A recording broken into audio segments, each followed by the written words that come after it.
这是什么情况？视频中的老外竟如此嚣张，不仅在比赛途中公然挑衅中国选手，还大放厥词称只要他想，甚至不需要1个回合便能结束这场战斗。不料中国小伙丝毫不惧，当场霸气还击。但其实，在比赛开始前的媒体发布会上，两人便火药味十足，对手嚣张挑衅，中国小伙自然也是不甘示弱，两个人都立下誓言，称都要在1回合里 KO 掉对方。废话少说，我们看到两人的比赛已经开始了。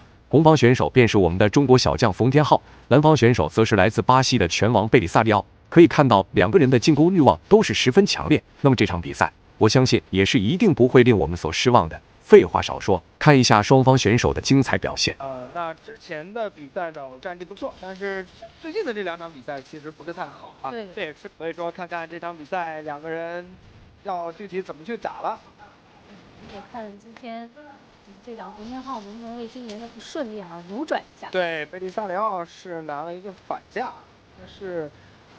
在巴西一直在习练巴西泰拳，对手始终占据主导位置，但却不主动发起进攻。看得出来，即便这家伙赛前是那般嚣张，但是上了擂台后也是依旧不敢轻举妄动。因为冯天浩的实力可不是一般人能比。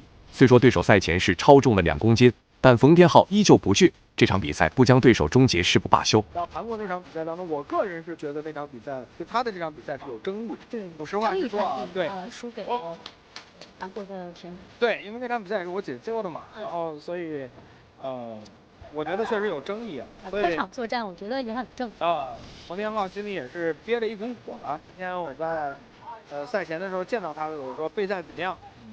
轻描淡写的说了一句还不错，放心。这俩字，我们就放心了。对，很掷地有声了。所以看看今天一上来，我觉得还是更多的以试探为主啊。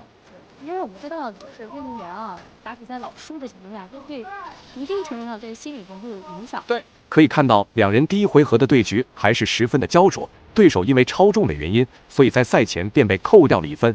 而他的这种打法也是自然不用多说，明明是落后的情况，还打得如此稳妥。那这场比赛也是想要通过 KO 获胜，冯天浩还是要小心一些。然后今天后手打不错，来几个后手的中线。都是击中。对，这场比赛冯天浩一上来打的还是蛮稳的。对，其实对于很多运动员来讲，就是比赛的节奏流快变慢是一个很好的一个过程。高扫，慢慢去掌控比赛，下压击补，继续来绕，再找机会，漂亮！这一个前手的直拳挂中线。漂亮！前手的中线啊，点的不错。对手低扫试探，冯天浩霸气回击。不得不说，对手确实是有些太怂了。虽然是占据着体型上的优势，但却在打法上如此谨慎，就连冯天浩的进攻欲望都要压他一头。那么两人的总体实力，我想也是不用多说了。冯天浩不说强势终结对手，也能够通过点数判定拿下胜利。在这个拳法上确实是精进了不少，不管自己出拳的线路和弱点。而且尤其是出拳的逻辑，因为之前的比赛也是从我们 YF 武力龙中队慢慢打起来的嘛，就是感觉他的拳出的很乱，没有章法。对，但是现在已经打得很有反应力了。对，这点包摔。看看进入到地面，对手拳头，但是在地了，对，拖出来了。在这个位置，我们看看冯天浩要去主动的去压对手。贝利萨里奥也是马上把冯天浩给关进来啊，进入到封闭防守。比赛第1回合还剩下最后1分钟的时间，冯天浩稳稳占据着上位优势，不断寻找机会对其施加压力。但是不得不承认，这家伙确实是很稳。即便如此，也依旧没有慌张，仿佛一切尽在掌握之中。冯天浩还是要小心一些，绝不能大意。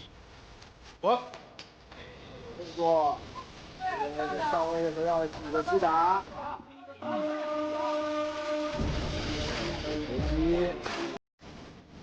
一点一点的往前推，击斧打肋部。这个杠的贝利萨里奥也关的比较紧啊。对，所以冯天浩也现在不用着急去改变自己的把位了，往前可以推一推，顶一顶对手。还有10秒钟，对。最后这一点时间抢的压制啊，我觉得他做的其实还不错，实际上能够压制对手。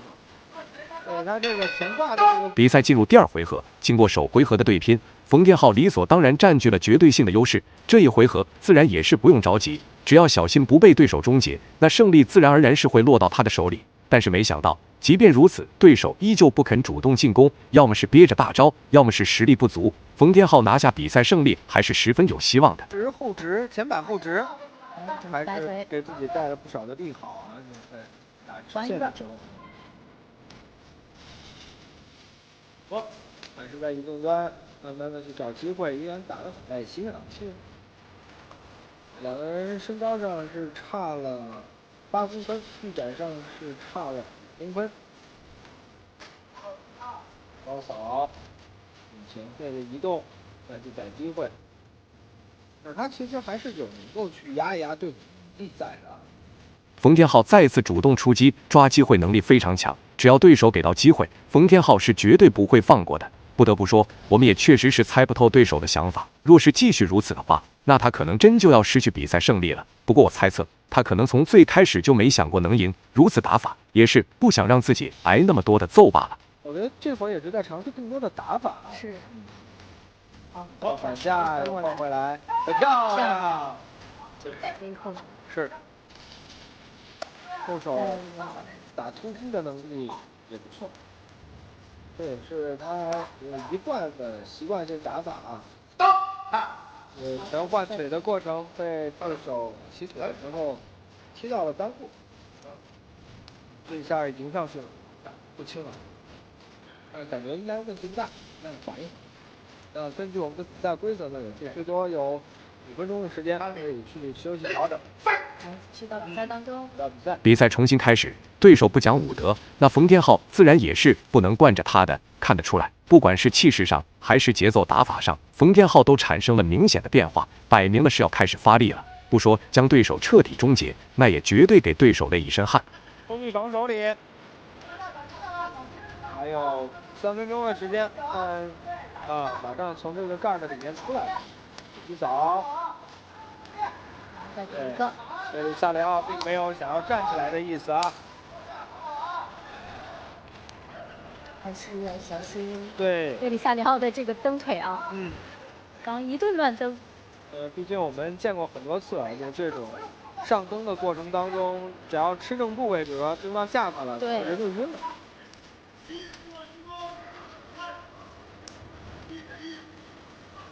冯天浩这个位置，我记得他以往的比赛遇到这种情况都是一后退就把对手给让起来，让裁判去把对手叫起来。现在并没有啊。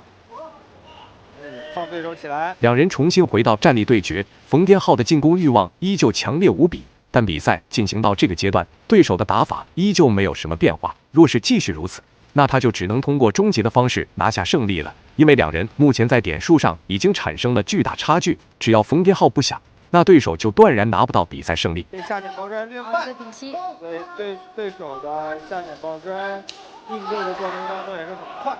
冯天浩还是要冷静啊，对，对手激怒。对，自己别上头啊。对，第二连压后手就开始右手抱摔，对，把对手拧转过来之后，让对手进入到封闭防守。对，我觉得今天其实冯天浩在致命压制上做的还算不错，就是思路比较清晰，这是我觉得他可能跟以往不大一样的地方。特别是比如说拿到其中位之后啊，就是没有那么着急的去把比赛给结束掉，而是去尝试更多种的可能。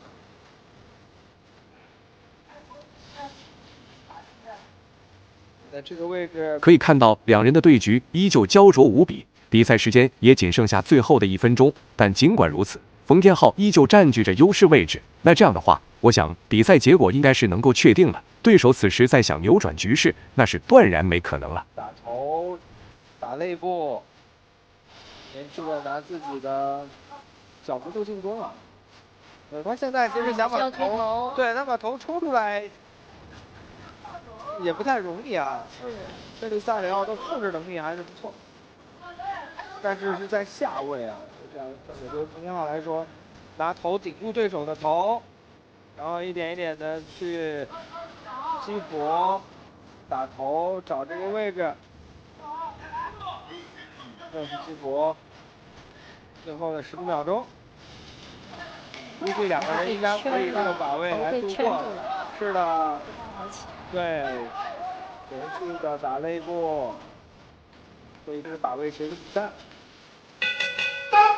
结束了。最终虽然是并没有出现 KO 的场面，但冯天浩的表现大家都看在眼里，最终也是理所当然拿下比赛胜利，让我们恭喜冯天浩。那么本期视频到这里就结束了，观众朋友们，我们下期再见。